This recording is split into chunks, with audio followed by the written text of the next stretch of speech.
Hello everyone. So in this video, we'll talk about the notion of motion and movement amongst the ancient atomists, that is Leucippus and Democritus.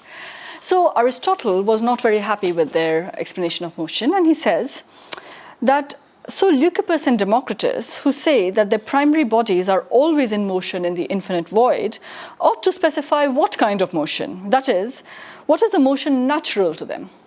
Now, what is Aristotle's complaint precisely? So Aristotle believed that motion needed to be sort of accounted for in terms of something that is essential to the bodies, but also something in terms of efficient motion, like either there is no natural motion in bodies, and so that means that you have an external force acting upon them, or like with the ancient Milesians, the water moves because it is ensouled in that sense. It is self-moving. Now, his complaint is that with the ancient atomists, they don't have an external force acting. So unlike with Empedocles, where you have love and strife, or with Anaxagoras, where you have the mind, they don't have an external force acting upon them. And they don't have any kind of essential internal motion either, because all they have is size, shape, position, arrangement, right? How do they move then, right? Aristotle has what for him is a very sort of genuine basic question: how is it that the atoms move? How is a world formed in the first place if there's nothing moving them and they don't self-move, right? Now, the point is that I think he's really missing the point out here, I feel, because they do move. There is a kind of eternal essential motion. If they account for the fact that, they move at some point and combine, so there is a movement because of them colliding against each other, as we'll see, then they must already be moving. And in fact, a lot of critics, I think it's probably Aristotle students, Theophrastus as well, who basically sort of says that, well, there is infinite movement. So there's an original infinite movement. And this infinite movement is just one of their characteristics, probably, right? They are moving infinitely, randomly, because they don't need to remain still. There is nothing there that makes them remain still. So that's one of the characteristics of these tiny particles, and that's why consider sunbeams. Notice them, see that they are constantly moving and collapsing and separating, as Lucretius says. So the idea is that first, remember that there are infinite number of atoms. Now, the atomists, they do not posit any kind of arche. They do not posit any beginning, any arche of this infinite number of atoms, right? And in the same way, when it comes to motion, kinesis, they don't sort of give any kind of first cause of motion, right? This motion itself is something that is everlasting, that has always been there. It is actually taken as a given fact rather than as a result of the first cause. Aristotle was very obsessed with this idea of what caused it first, what is the first principle. Well, it seems that that the atomists weren't really bothered. They were like, well, there is motion. Yeah, and it's just there. It's taken as a given fact. Now, there is an influence of the Eleatics there. The kind of negative influence of the Eleatics, because for the Eleatics, because the void is impossible, there is no motion, there is no change, etc. Here, given that the void is not impossible, then motion is not impossible. And if it is not impossible, then it is, right? It's sort of a jump, really. It's to go from not impossible to possible, but that's the kind of, it's going from contingency to necessity of motion, really. So, there's a chance of there being motion, and so there is motion, kind of a thing. And in fact, not just that there is a chance of there being motion, also motion is manifest. Look at the world around you, there is motion. You see there is motion, and it was possible for motion to be there, so then there's no need for an explanation, right? So that's what we have for this kind of notion of first motion, if you want to think of it in Aristotelian terms. In fact, this is the first time that an empty space has been conceived with any level of clarity. Before this, if you notice with everybody else, you have this arche, this primary substance that fills everything. Now we have this gap. Now, given this gap has been introduced to allow motion, so I think we need to start thinking about the relationship between this gap and motion. So in fact, you could say in philosophical terms that it's necessary and sufficient condition. Just the gap, the void, the empty spaces are necessary and sufficient for, they are necessary for motion, but they're also sufficient for motion, right? It doesn't need a temporal beginning, that something began it, like the nous of Anaxagoras, or causal beginning, again like the nous of Anaxagoras, or of the love and strife of Empedocles. So it doesn't need a causal temporal sort of beginning, but the fact that they have always already been in motion in the void. Yeah. In fact, because of this critique, Epicurus later sort of introduced weight to atoms in the necessary characteristics, and I think it's a move backward personally, in which by giving them weight, they fall. They're constantly falling, but it's still an imaginary thing, right? Because what is this idea of atoms constantly falling? And then this beautiful notion that we have in Lucretius, this idea of the clinamen, this swerve of atoms. So not only are they constantly falling, they have in them this random swerve. And that's going back to Democritus, right? Because what you have in Democritus is this random infinite motion. Now here, instead of like constant random infinite motion, what you have is that a regular motion with a chance, right? It suddenly swerves, and this swerve cannot be predicted because it's completely governed by tuche. It's completely governed by chance. It happens, and it's one of the aspects of being, right? It's the event, right? It's something that just turns up, right? So. This eternal motion that we have in Democritus, to come back from Lucretius, Epicurus back to where we were, is actually different from the previous sort of Ionians, because for the Ionians it was an alive, and there was some level of divinity. Everything was full of gods, as Aristotle said of Thales. You have this divine arche of a sort, and there is a kind of psychological, like the soulness of it, the psyche, which wants to move. While with the atomists, what we can gather is that it's a purely natural and mechanical motion, right? It is automatic motion, and it is a necessary motion. And as I said, it's because the void itself allows, and that means that you have the necessary and, as it seems, sufficient conditions for motion that are there for the atomists, and that means that they move. Right? Why should they stay still? They have gaps to move, which means that they're constantly vibrating. I talked about this idea of the palmos. So they're constantly vibrating. They're constantly moving around here and there. Yeah. So in fact, if we posit a first cause, a natural question that the atomists could have asked would be, why should it have started at one point rather than another? The same question that Anaximander sort of posed when he said, why should the earth be in one place or another? That's why it's suspended in the middle. Even though it sounds weird to the ancients, why is it suspended in the middle of nowhere? You still have the idea of suspension in the middle. Here, we could ask, why should it have started at this point and not at that point? Right? Why should have it been caused at this point and not at that point? So if you start talking about causes and causality, then you are going down a slippery slope. So they're saying, well, it's uncaused. It's just there. It's always been there, right? Now, what do we have then, given this? We have a countless number of atoms, innumerable atoms, of various shapes, various sizes, in various sort of positions and arrangements and relations to other atoms in empty space. Yeah, and both of them are infinite. Empty space is infinite, the void is infinite, and the atoms are infinite, because as Aristotle says, they are both equal. And what do? They basically intertwine. There is this symploqué, right? There is scattering around, there is peripalaxis, so they jostle, they collide, they become entangled, they scatter, they sort of hit each other and sometimes sort of get further apart, they get together. This is all secondary motion, by the way, right? So the primary motion of them is this kind of palmos. They are constantly moving randomly, right? And given that you have an infinite number of atoms in the world moving randomly, vibrating in that sense, because there's this idea of like constant vibration of these atoms, then that means that they will at some point probably hit each other. If they hit each other, they might get entangled, they might get pushed apart and hit something else, they jostle, they collide, all these things would happen.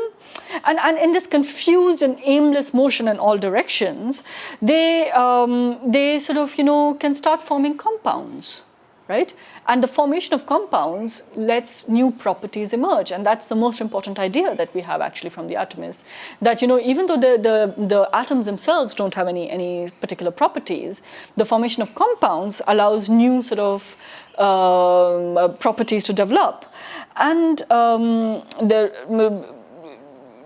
these new properties then at some point will form the cosmos. We'll do another video on the formation of the cosmos and the vortex. The vortex comes back, in fact, very, very strongly out here. So they are. This movement is this mad movement. A few sort of quotes.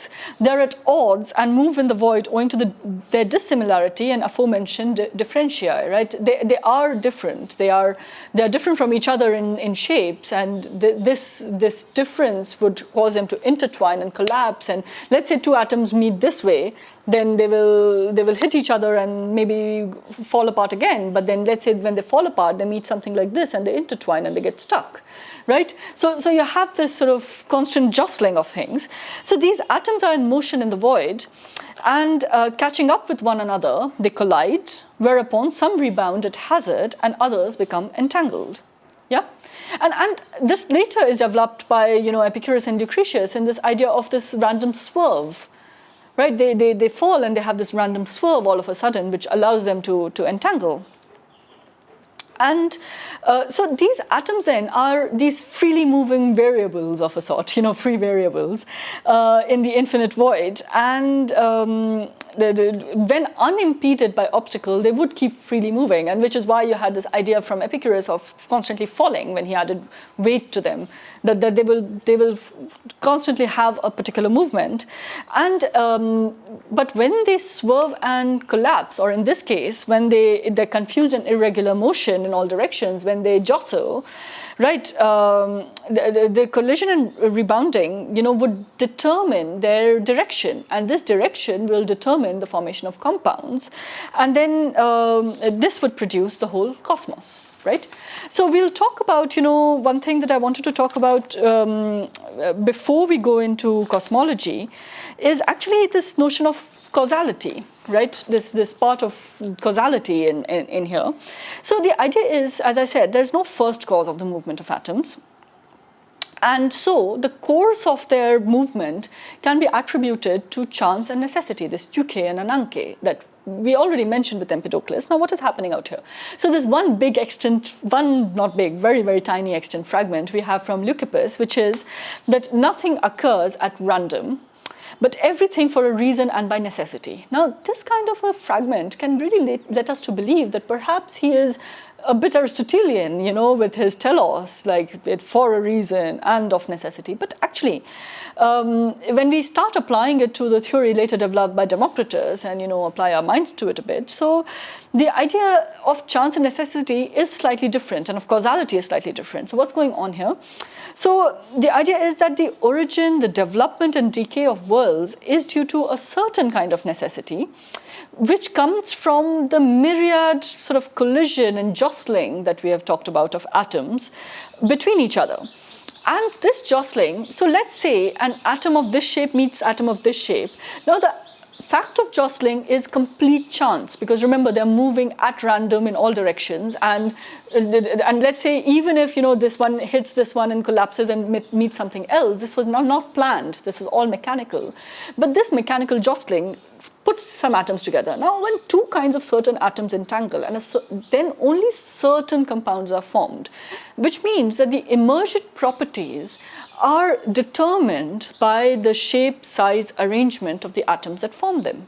Yeah, the actual formation of them is not determined, so nobody says that this one has to hit that one, right? So there is no plan out there, there's no Anaxagoras nuance sort of handling them and saying, oh, I'll mix this color with this color. But let's say if, you mix, I'm really, really bad at these, so, forgive me if I say something extremely weird. But let's say we mix sort of, yellow with blue, the fact that, a green would emerge is necessity. But the mixing of the yellow and blue is by chance. Yeah, so the mixing, the actual collision of atoms is by chance, but the formation of that particular compound with certain properties is necessity. Yeah. So you have this. So what happens then is that they are drawn into, and we'll talk about it in cosmology. They're drawn into this cosmic vortex because they let's say these compounds form. At some point, you have the critical mass of these compounds that form together, and that gives them speed. And that means that there's more and more collision, and then bigger and bigger compounds are formed. And as the bigger compounds are formed, they move faster and faster, and then they start drawing others towards them. And then, the atoms that are drawn, they are determined by a kind of blind necessity. It doesn't happen by chance. They're drawn by a blind necessity. And this blind necessity is, in fact, the atomic motion in the first place. Because think about it, that atomic motion was, the actual collision was chance. So what was the chance was the actual swerve and the collision in which one of them would hit another. But they are constantly moving, which means that there is a determinism to them. And that means that there is a determinism in the original sort of nebulous, sort of inchoate state that we had the atoms in. And I suppose this is what Marx sort of talks about when he's talking about the Democritian and Epicurean philosophy. The difference is that with Epicurus, that chance takes a more important point, that, nothing is happening without that swerve, right? While with Democritus, like even the original movement, the original movement is determined, which means that even that chance collision is not something that is planned. There is no sort of, there's no unexplained, it's randomness, and randomness is something that is deterministic. Randomness is deterministic in that sense. So the cause then is blind, mechanical necessity. The result is accidental. Yeah. Can you see how I have gone around in this palinthropos? Parmenides would really say, oh, this person, So what's going on out here? They're moving randomly, right? They don't plan it. They don't chance it. The actual collision, however, and what happens is chance, because nobody dictated that this one should collide with this. But then the emergent properties are a mixture of chance and necessity, right? These atoms would produce only certain kinds of emergent properties, but that collision will produce new emergent properties which would not have existed earlier, right? So necessity is, in that sense, an internal sort of cause, while chance is something that is subjective, which exceeds the powers of prediction. One way of understanding chance, and one way of understanding this statement by Leucippus, is to think that, what is actually chance, and which is why we can think of the atomic system as extremely deterministic, and which is what also Epicureans and then Lucretius tried to somewhat break with, that what is actually chance? Chance is simply when we cannot explain it. It's just that our understanding, our powers of prediction are not able to explain the causes for that movement. We don't know. We know that they collided, but we don't know why they collided, and we say, oh, that's why they collided by chance. But actually, there could be, the point is that we are not able, so randomness is not exactly chance in a sense of like, oh, I'm free, I have freedom to do whatever I want. Rather, randomness is a sort of more terrible form of necessity, in which we are not able to explain the series and chain of causes that were involved in the formation of that thing. So in the early modern period, you had certain deterministic models, for example, by Baron de Holbach, who came up with a system of nature, where this is the idea that he picks up, that, there is no such thing as freedom or free will. Rather, it's just, a chance happening whose cause you have not been able to explain. It is actually determined by some naturalistic causes, but you have not been able to explain. So with Democritus and Epicurus, we have an extremely deterministic system, which looks like a chance system because there is no telos. So there is no aim. It's not forming these worlds with a particular aim. So there is no telos, but there is an internal determinism. There's a predeterminism to things, right? So with chance, what we can then summarize, I suppose, following Leucippus, is that there is no such thing as chance, and everything that is said to happen by chance has its determining cause, except we, as with our limited capacity of understanding, may not be able to go to the whole series of determining causes. We can try, but we may not be able to get there. And so long as we can't get there, we'll call it chance. Then second, that the origin of the world seems due to chance, but the growth of the things on Earth exhibits certain regularity, and that's because of exactly the example I gave of the mixing of colors, that when you mix sort of blue with yellow, you will get green, and that green shows regularity. That will happen every time, different shades of it perhaps, depending on the proportion and stuff, like an IISER would say. But it shows certain regularity, so that works by a kind of necessity, even though things seem to have come together by chance or by somebody's subjective decision. But what was that subjective decision influenced by? So go back to the series of causes, and you will lose any kind of freedom or chance. Right, and so the final understanding of chance is basically that it's a cause obscure to human understanding. Yeah, so at that kind of a bleak note, I will then sort of summarize the notion of causality, in which the world is created by necessity, because the millions of atoms move in space, they collide, and in reality, there's a strict mechanical cause for this behavior of atoms, and this mechanical cause is something that should have an explanation, but we, are not necessarily capable of getting down the chain and finding all the explanations, right? So that's why there is this necessity. Yet, where is the chance, right? The chance exists in the fact that we could never predict the fate of an individual atom. When we go down the series and we say, okay, this atom, can we look at this atom and say what will happen? Will it form a part of a tree, a river, a human, of Empedocles and Socrates, or of somebody less known in the future? Like what will be the fate of this atom? We cannot predict the fate of that one single atom, and that's where real sort of randomness is. That's where real understanding of chances, right?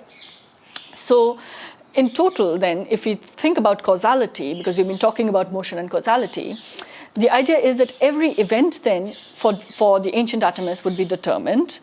There's no such thing as chance if the term is used in an absolute or an objective sense, but we can still retain a notion of chance in a qualified sense to mean a cause which remains obscure to us, in the sense that we cannot predict the fate of that one atom, right? The cause remains obscure to us, and that's where we have chance. Perhaps chance and freedom lies in not understanding everything, right? And so, and the incomprehensibility of this cause lies in the fact that it is always, as far as we are concerned, one of the infinitely large number of possibilities. There are infinite possibilities. Out of those infinite possibilities, anything could happen, right? There is a great level of determination, and in fact, if we start retrospectively trying to understand causality, we will only find determinism. But if we look prospectively, if we look at, as Nietzsche says, the open blue sea, there are an infinite number of possibilities, and in this sort of world of infinite number of possibilities, you have a world to be found, right? So as Mallarmé would say, like the throw of the dice could never abolish chance, right? Coup de dé could not abolish sort of chance, and this is the idea of chance that we have, chance and necessity that we have in the Atomists. And I know it's pretty complex, but it's actually one of the most important notions that we can derive from them and still think about. It's still something to be considered for us. So in the next video, I'll talk about their cosmology and cosmogony, which is great, which is fun and very sci-fi. That would be the last video as well. Thank you.